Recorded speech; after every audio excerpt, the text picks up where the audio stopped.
This is Hero Job Shibe. This is Hero Job Shibe of Musings of the Shibe podcast, and I'm with Denis, one of the primary individuals that's kicked off the ability for Dogecoin to sponsor a NASCAR, otherwise known as the Dogecar, car number 98, driven by Josh Wise.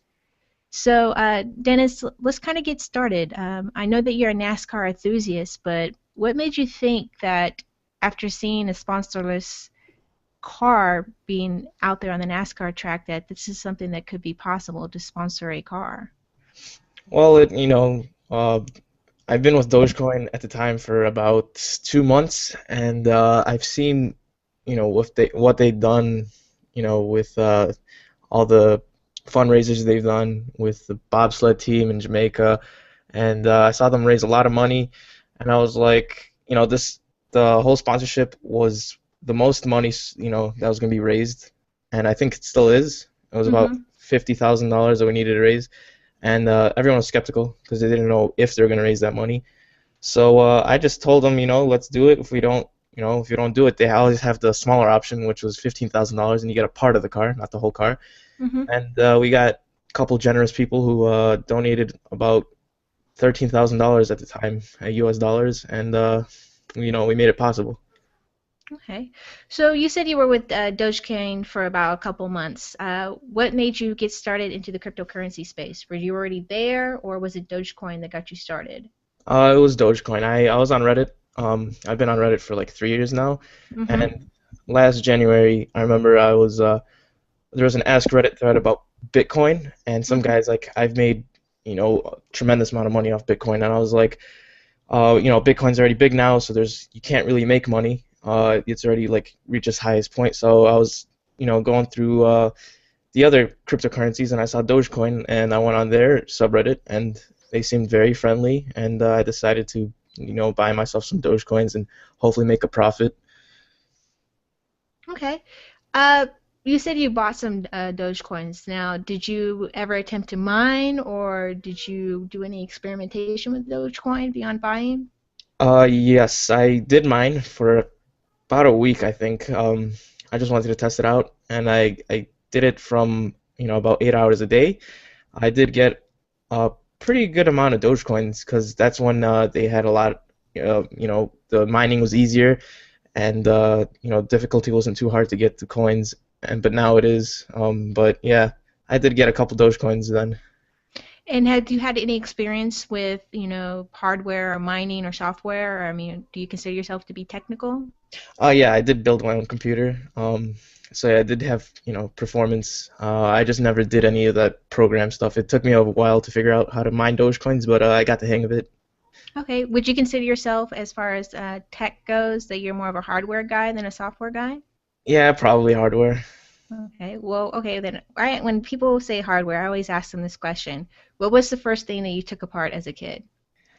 It was actually I did have when we had this really, bad computer back at the time, and I got Flight Simulator. Okay. I was really into planes back then, and I think this was like when I was 7 or 6, and I couldn't run it because the computer wasn't good enough. And we went to Best Buy, and we got one of the better graphics cards, and we, put it in, and it did work. So that was your first experience of putting together for computers, of computer equipment? Yeah. Okay. And did you, as you were doing that, did you think this was something you could do or you wanted to do more often? Um, it was, I at the time I didn't really think of anything because I Mm-hmm. just wanted to play the games. Okay. But as I got older, I started getting into more, more the technical side of computers, and I really wanted to buy myself a gaming computer from Mm-hmm. Alienware. It was, but it was like $1,500 for something that I could build my own for $500, and that's when I, got into it. And my brother built his own computer, and I saw that, and it was pretty cool. Okay.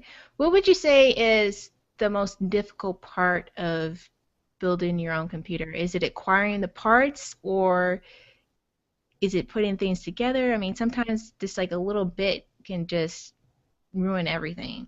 I think it's choosing the parts because Mhm. a lot of the times they're different prices at different, time.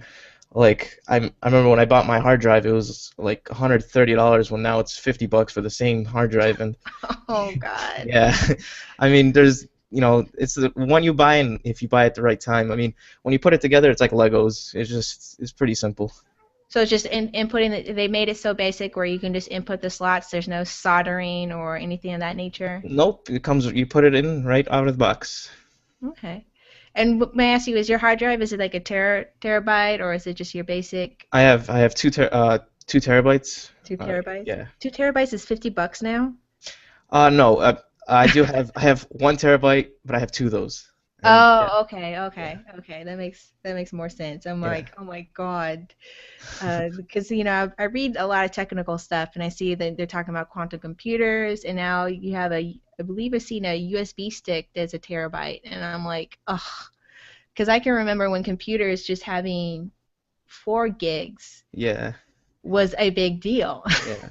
Even the iPod, I believe one of the iPods I had was an 80 gig high iPod or 60 gig, one of the bigger ones, the early classic ones. Mhm. And that was more gigs than a lot of my friends' computers had. Yeah, And I was walking around with that for just music, and now it's just ridiculous. yeah. I mean, I Uh, remember when we first my parents came to America, they bought mhm. a compact computer from like the 90s, and it was like $2,500. And Oh today you yes. can't even buy the same parts. If it was, it'd be like $50 today. Yeah. Well, so you guys came to America. Where did you immigrate from, Dennis? And I was born here, but my parents were from Romania. From Romania? Hmm. And I saw you guys did like a Facebook contest, and I actually voted in the contest for you and your father to win was it like a customized die-cast car, correct? It was a gift card, so you could buy those die casts. Okay. Yeah, but when I won it, I did give away two to the community for helping. Okay. Was it through your father that you got into NASCAR, or was it a shared passion? I mean, how did you get into NASCAR? Because NASCAR is sometimes a bit of a regional sport, but it's also, while it's very big for a lot of people, it's not as big as some people think. So I just want to. Yeah, most people think it's like Southern and like the hillbillies Yes. and all that. Yeah. Yeah, it started because I used to play a lot of video games when I was young, and I Mhm. really loved cars. And then I loved crashing, and I saw one of the NASCAR games had crashing in there and all that, all the crashes. I was like, hey, that's pretty cool, and it just started from there. I started playing the games, and I started watching it in real life. Okay. Was there a favorite driver you started out with, or? When I was young, I really liked the Army, so I saw one of the Army sponsors, and that was Dylan Hart Jr. Yeah. Yeah, and that's how basically I got into it. Most people think I got, most junior fans are from his father, but Mhm. I was one of the few that wasn't. Okay. And have you been to any NASCAR races? I mean, I know they sometimes can be pricey, and there's a bit of distance depending on where you live. But have you ever been to a race? Yes, I've been to, I believe, 5 last year, and Wow. yeah, I went to like 2 the other year. They're not as pricey as, like NFL tickets or soccer tickets. I remember my dad was paying like $300 for soccer tickets, while when I went to the NASCAR event, it was like $50. Okay. Yeah. Okay. So you were in the seats and the bleachers and stuff. I was. Yeah. Okay. Okay. And so let's start with the genesis of the idea that you saw this sponsorless driver. Could you kind of explain to how in NASCAR, maybe kind of someone who's not familiar with NASCAR, how sponsorship works and how someone can actually be driving around without any sponsors? Yeah, okay. So it starts off by a team making the cars, and Hmm. I believe a brand new NASCAR with a paid-off engine could be around 450,000, somewhere, Okay. yeah, somewhere around there. And with That's these, just the car. That's not without the team and the yeah, gas and the moving. That's that's just just the car. The okay. tires are like $4,000 a set, so they switch around 10 sets a race. So that's, yeah, it's quite pricey, and the fuel is free though, because it's one of the sponsors, but it sponsors everybody, and Hmm. so the way these sponsors work is they want their logo plastered all over the car, Hmm. and they pay a amount of money to do it. Phil Parsons and Josh Wise, they're very cheap because they're not a team that is usually up front. Hmm. But if you sponsor Dale Earnhardt Jr., I believe it's like 16 million for 36 races, which is quite pricey. And that's not even a full body. That's just like a panel or a quarter panel because I know he has a quite a number of sponsors. uh, I think 16 million for him will get you like 20 races, full car, the whole car. Okay. Yeah. Okay. but these sponsors, they pay big money, and that allows the teams to make better research and development, as in like better engineers or something to figure out what this engine is doing and how to make it better and all that sort of stuff. And these sponsors really do help a lot. So when you see a car without a sponsor, they're generally losing money every race instead of gaining it, unless they don't wreck the car or something. Because if they go there and just take it easy, they could probably bring home just a little bit of profit, because they still need to pay off all the crew members and all that. Hmm.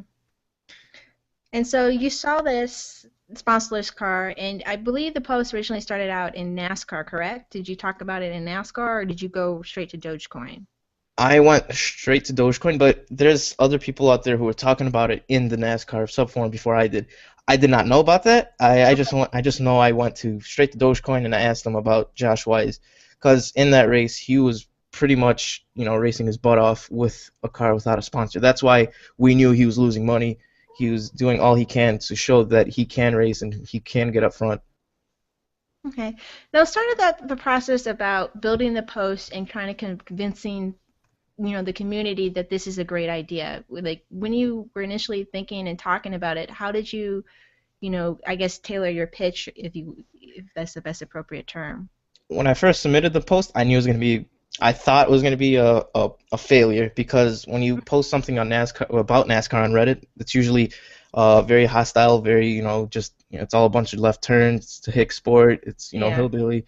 But when I did it, I know I formatted like everything correctly, and I wanted to show how this could be beneficial to Dogecoin. It could put your name out there, and it's going to get a bunch of, viewers, and, everyone's going to see it. So I guess, I posted a big number of pictures of like what a car could look like, what's gonna happen if he like does something, because I know he was pretty big the first race, and everyone was like, hey, this could be a good idea, and that's when uh, that's when they wanted to donate.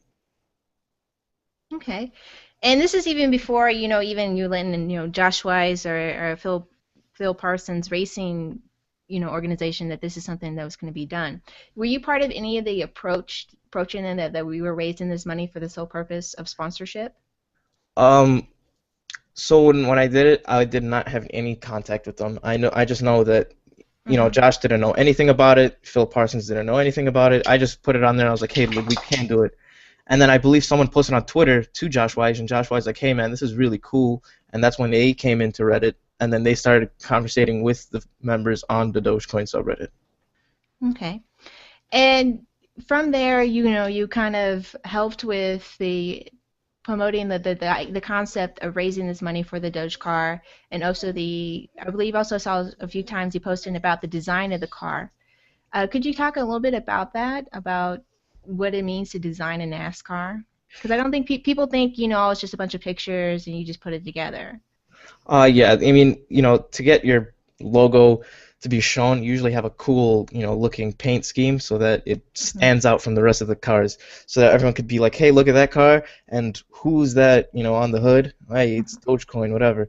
It's, the design comes on a big part in NASCAR, because every single car is different. Every single one is like unique in some way of their design. Like if you've heard about Jeff Gordon, Hmm. everyone knows about his Rainbow Warrior scheme, which is just a big rainbow. Back in the day, would have had this, different colors. While because every other color back then was bland, while his was the only rainbow one. So that's why they know him by his rainbow's colors. So that's why today these paint schemes really matter a lot, because it shows who, like, the logo, whose company that is, who's organizing this, and like what company is standing on that car, because people really want to know that. Okay. Now I know with NASCAR they have like specific regulations about the width of the car, the type of engines, fuel, tires, balance, all that to make sure that each of these cars are in essence almost equal. And sometimes that just has to do with the performance of the driver and the engine and how you perform on the track. But is there any kind of restrictions when it comes to design and coloring? There is no restrictions unless there is like licensing problems. Mm-hmm. I know we put Twitter on the original car, and we put a NASCAR logo for the subreddit NASCAR. But I know Mm-hmm. NASCAR did not allow the NASCAR logos because it's gonna look like NASCAR sponsoring that car, and everyone else is gonna be, well, that's not fair. Why are they getting NASCAR, NASCAR's money?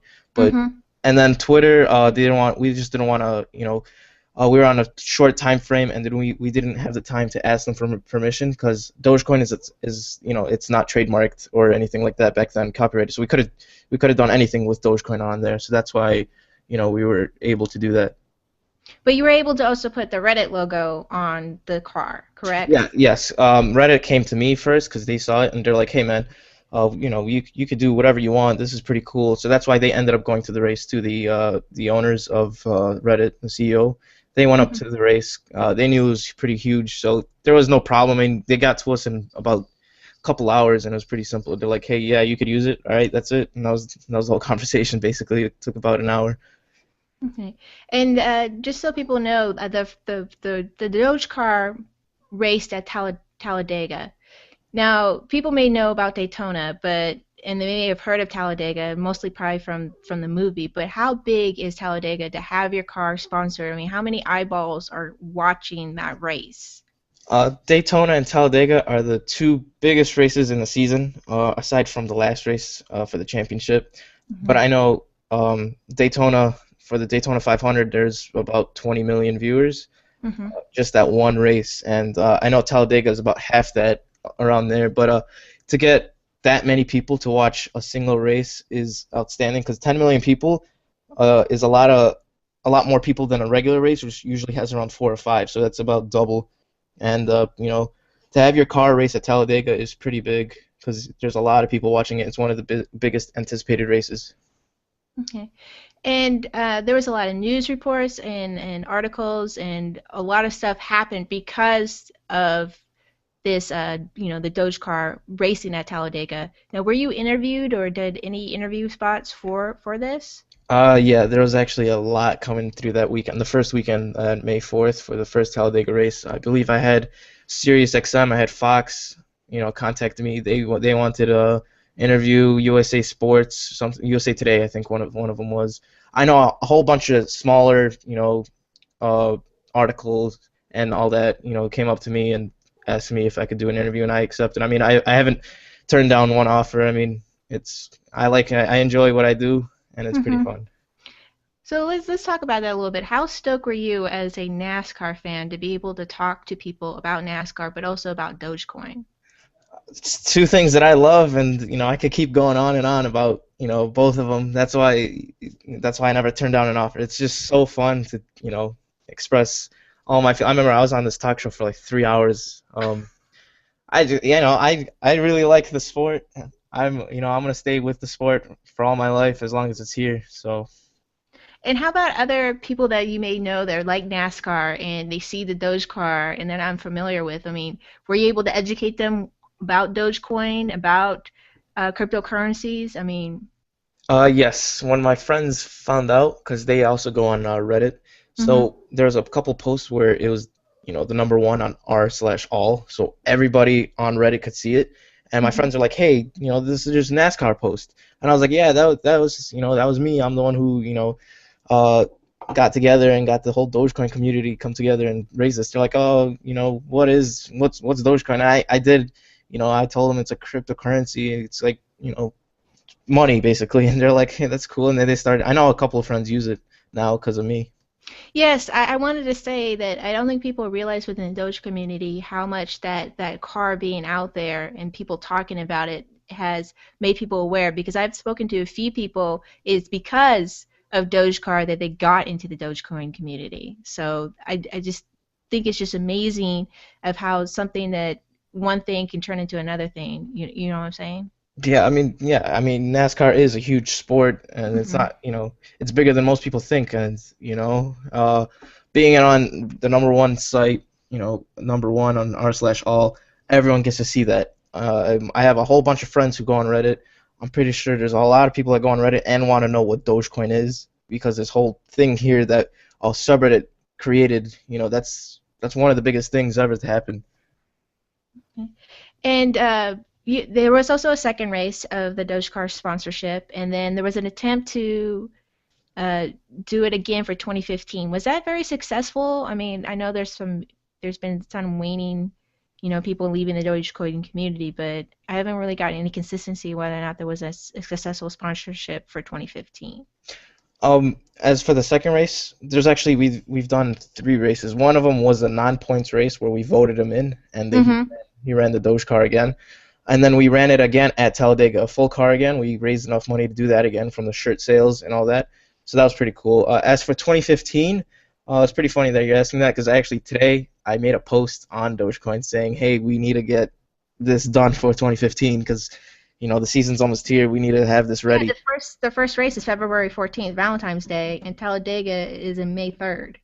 So That's the first race on Valentine's Day is not actually it's a non-points race. It doesn't actually okay, count towards the season. It's like a little bonus kind of race, but the first actual points race is February 22nd. okay. So there's time to kind of Yes. get something going. And what have you been doing since? Like, as more and more people do they know you just as a Dogecar guy, like amongst your friends and stuff? Like, what has happened since you've done this? Have you built off anything from this for yourself? People usually call me a Doge. Don't really know. I'm not, ashamed, or embarrassed to wear my shirt or sweater because I have a bunch of sweaters and shirts that are they're all the same, Dogecoin. I'm not one of those people who go to school and be like, why am I wearing this? I show it off and they look at me and they're like, hey, Doge, and I was like, yay. Okay. Well, I also saw something else when I was doing a little research and gathering on your post. You have posted like a YouTube video. Were you the one driving the three-shift truck, or was it a friend of yours? Oh no, that was just a weird video I saw on YouTube, and I I just saw that. I was wondering if you were driving it or you saw somebody, and I was like, that is the craziest thing I have ever seen. It's like, first off, there's no practical purpose for having a three-shift truck, but from your enthusiasm with NASCAR and being interested in cars and you building your own computers, have you ever thought of actually maybe getting into NASCAR, going into the engineering aspects of making engines or anything like that? I did get a couple offers to race a real NASCAR in a smaller division. Mm-hmm. I actually do run a NASCAR sanctioned series. It's a simulation sort of thing. It's not like a video game. It's simulator. There's actually if you actually go on like the NASCAR.com, you could see a little web page where it says iRacing. iRacing is a Yeah. simulation, and it's actually sanctioned by NASCAR, and you actually get paid and you actually get sponsors to be on there, which is pretty cool. And so do you have sponsors and do you race with against people? Yes, we've raced against 43 or 42 others. I'm in a team of four, and they do pay me to race every week. The season starts in February, just like the real NASCAR schedule, because we follow that, and yeah, I do get paid for it. So is this similar to like League of Legends or StarCraft, if for anyone who's unfamiliar with iRacing?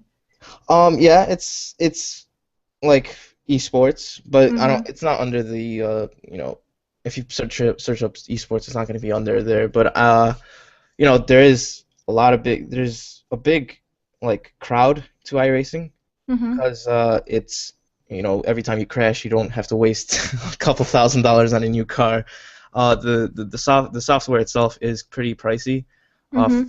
to get because you need to pay for every track and could get anywhere for $1,000, and you also have to pay monthly and or yearly depending how you want to go. So how sophisticated is this software? Is it like similar to like flight simulators that they train individuals for, aircraft or even things of that nature?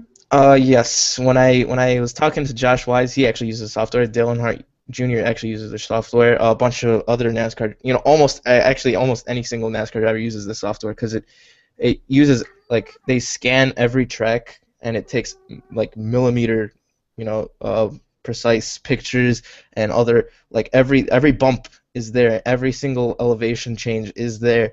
There is actually aerodynamics and stuff. There's actually wind in the game, so if you go next to a car, it actually changes their like the way the car controls because the wind is pushing against like it's really sophisticated. There's a bunch of math that goes into this game or But everything from simulator. like engine performance, if you're going too hot, if someone bumps you and they hit you at the right spot in a particular aspect of the track, this is all pretty much almost a mathematical realization on the computer. Yes, so if like you hit somebody a little bit too hard Mm-hmm. and your front end is damaged, your engine can blow up because the radiator stops working or something like that. Mm-hmm. Yeah, there is a bunch of, aspects into this simulator that, puts it out there because there's a reason why these NASCAR drivers are using it for practice. Josh Wise doesn't actually go on the iRacing thing and, on the iRacing service and actually race against others. He just uses it for practice. I mean, I have him as a friend on there, and Mm-hmm. I can see every practice he does. He does it almost like, every week. And is this something that's streamed, or do you have to pay a membership to see these races? There's always, streams about it. You could see it, I believe every Tuesday. Mm-hmm. It's every Tuesday night. I'm not sure what time it is for. It's like around 8 CST. So it's around there. But yeah, they are streamed. You could have your own league and Mm-hmm. have your own drivers run for that league and stream it yourself. It's they're very open about that. You can stream anything you want on there. It's not like a TV network. Okay. So this is something that you can find on like a YouTube or Twitch channel or something of that nature? Yeah, you could probably search it up. Okay. And is there anything else you got going for you, Dennis? Or anything else you want to mention about NASCAR? I mean, do you want to right here kind of pitch why we need to sponsor Josh Wise again for 2015? It just brings more attention because they did it the first time, they did it the second time, and they continue to do it. It's gonna be like one of those sponsors that keeps coming back, and that's what people like is when sponsors actually do things for that sport because it's actually helping the sport staying here. Because the more sponsors there are, the more drivers there are, the sport keeps living if there are sponsors. Like Jeff Gordon did have his DuPont painting sponsor, Hmm. and they've been there for 20 years, I believe. They stopped in 2012 because they got bought out by Exalta, and now Exalta is sponsoring a NASCAR still. So that's what brings these fans together because when they have Jeff Gordon memorabilia, they have DuPont and like Exalta sponsors on their shirt. So it shows like what they're representing, and it just brings out to a whole different audience whenever they walk around or something with that shirt on. Yeah, let's bring that up because there are Dogecar shirts and jackets, and there's been different stuff to help sponsor races and things of that nature. And there's, Dogecoin Athletics does a few Josh Wise shirts. But think about it in the sense that people have seen it. People have seen the NASCAR jackets and the memorabilia. How having, a Shibe figure or Dogecoin could bring people to Dogecoin. I mean, I mean, there's a perfect example of when I go to school and I wear mhm. my Dogecoin sweater. People are like, "Hey, what is that?" When I don't see people, usually they're like, "Hey, what is that?" And I'll be like, "This is a cryptocurrency." And they're like, "Oh, that's pretty interesting." And then they probably go look it up later or something because it does bring out attention because it's something that is not normal because usually people wear a plain hoodie or something, but when there's a bunch of writing, a bunch of stuff on there, people are gonna be like, "Hey, what is that?" And that's what brings so much attention to people. Okay. All right. Well, that you've made a great case because again, bringing the level of awareness of Dogecoin and the community itself is going to strengthen the community, but also strengthen Dogecoin and cryptocurrencies in general. Are you into any other cryptocurrencies, or is Dogecoin your primary coin, or? Dogecoin's my primary coin. I've looked at Bitcoin and they're not fun when I go No, on they're there. not fun. I do have a few Bitcoins, but I have issues with Bitcoin, all sorts of issues, and I talk about it on my show. But no, they are not fun. Yeah, I mean I go on that subreddit and it's just bleh. I go on. You try to be a little funny. You try to be, it's not doesn't need to be this serious. It's Yeah, not a life and death situation. Things are manageable. We just have to think about it for a second. And it's just sometimes people just don't understand that. yeah. I mean when you go on Dogecoin, the subreddit, there's just pictures, funny pictures. They're like, hey, today's a great day. Look at the price. Look when it's going up. You don't see that on the other cryptocurrencies. No, but I also think of the difference. Like on our Bitcoin, they have what is called Moron Monday moronic. I can't say it, but Moron Monday, where you can ask any question, and that's their little post where you ask any question about Bitcoin, and that's the designated day, and that's where your questions are supposed to go. On Dogecoin, you can pop up any question, and there will be somebody that will come right there at any point in time and guide you through and say, well, I don't have the answer, but if you look here, this is where the answer is, or they'll tell you point for point what the answer is, and that's not on the Bitcoin or any of the different forums. They're just not very welcoming to new people or willing to sit down and explain stuff. Yeah, if I mean, if I went on that Bitcoin subreddit and let's say I didn't know anything about cryptocurrency, Hmm. if I went on there and that would mean that I have to wait till Monday to ask a question, Yes, that's a problem. Because if that is a I could go to problem. Dogecoin and then just ask a question 24/7 and they'd respond right away. Well, I mean, I'm sure I've seen. I mean, people do ask questions on our Bitcoin, but they get downvoted. They get kind of, in essence, Reddit equivalent of getting yelled at, or they're told, you should come back on this day and ask these questions, or go to Wikipedia, or go here, or go there. There's nobody there to like sit down and guide you and say, okay, that's your question. Well, give me a second, and I can give you some answers. Yeah. It's very unfriendly. And the other aspect is that with Bitcoin, it seems that people want to save it as like almost like a stock option and not wanting to spend it or use it. And with Dogecoin, yes, it does have low value and stuff, but people, even when it was of a high value, want to use Dogecoin because they want the power of Dogecoin to affect the world in some sense. Yeah, I mean, I was guilty of buying Dogecoins and keeping it. I mean, Hmm. I remember I bought $40 worth and I did sell it for around $300 when it just spiked up.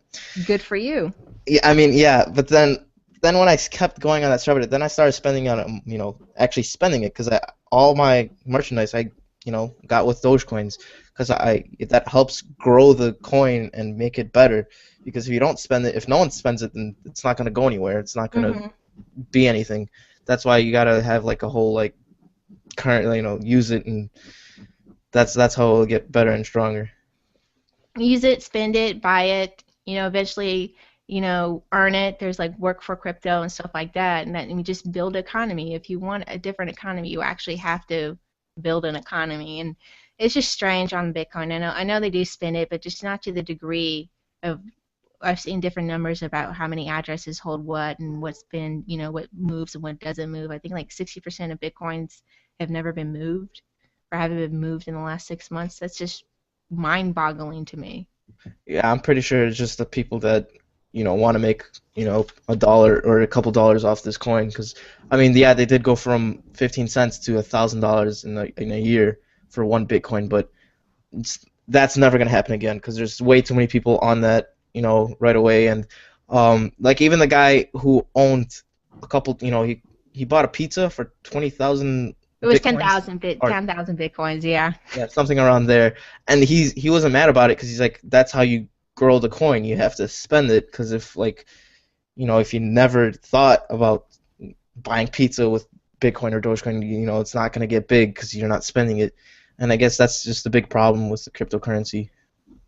Yeah, it is. I mean, there's been improvements, and sometimes I wish, Dogecoin was put in more often than Bitcoin, but like, you can go on Xbox and spend Bitcoin and stuff, or you can go to these different places, and sometimes I know Dogecoin doesn't have the same economic heft that Bitcoin is, but I bet you with certain places, like if you put Dogecoin on there, you'll get people buying Xbox Live memberships, or buying games and stuff. I mean, they already do that with Steam cards and Twitch and stuff like that. Yeah, I mean, you just have to, grow the community because Yeah. Bitcoin was one of, it was the first cryptocurrency, and like that's why it's first because it's the biggest, and like it's, Dogecoin has to become, better and stronger because I know we did have some problems with like the way it worked, the coin worked, Mhm. because it does follow Bitcoin sort of, where Yeah. if Bitcoin, drops, so does Dogecoin. That's something that we need to get out of, which would probably help the coin. It would help the coin, and just development and engagement and just working and working and working is basically what it is. And there's a lot of people within the Dogecoin community that are doing that. And one of those such individuals is like yourself. I mean, you brought significant awareness to Dogecoin to where there's lots of people out there that would never have heard of this cryptocurrency, uh, period, for whatever reason, and they now know it. Yeah, I mean, it's just awareness is probably the biggest thing. I mean, I know I go on iRacing and you could upload your own paint schemes. I have all my cars are Dogecoin. I gotta yeah, I have to represent it. Except for the ones that I get sponsored for, then I obviously have to put their logo. But whenever I do, there's like there's the races where it's not serious, where you could just mess around and Mm-hmm. just race other people for fun. I know those races have just a bunch of paint schemes that are Dogecoin.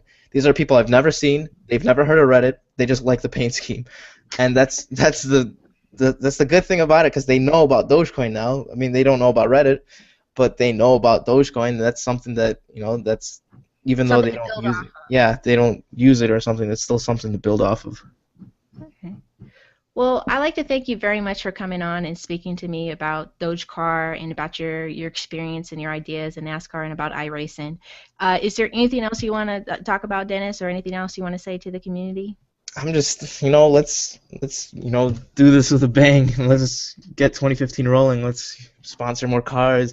I mean, I know people say that it's not a good idea, but it's not a community thing. It's who those people who want to do it can do it and spend their money the way they want to be, spend it. So if they want to sponsor a car, let them do it.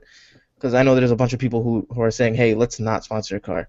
But Hmm. you can't control other people's money. That's not how it works. That's not the point of cryptocurrency, Yeah. really. That's not, if people want to do that, they should do it. So I'll look at your post and I'll be tweeting and tumbling it and I will be adding it to the about section and stuff like that. But again, I'd like to thank you for coming on, Dennis. It's Hmm. been a pleasure speaking with you. It's also been educational learning about NASCAR and how it works. And I'd like to thank everybody for listening and to the moon. All right. Thank you. You're welcome, Dennis. Again, thank you for coming on. It's been fun and learning how uh, NASCAR works and stuff. But just thinking that, I don't think people realize just with your initial posts and stuff how it generated such community within Doge community. And I hope that when people listen to this, they can, remember that and think upon that Yeah, and be most definitely. inspired. Yeah, most definitely. Okay. Well, again, thank you very much for coming on. I'll share you a link, and so that way you can hear the show and stuff like that for yourself and share amongst your friends. All right. Sounds good. All right. Thank you, Dennis. My pleasure.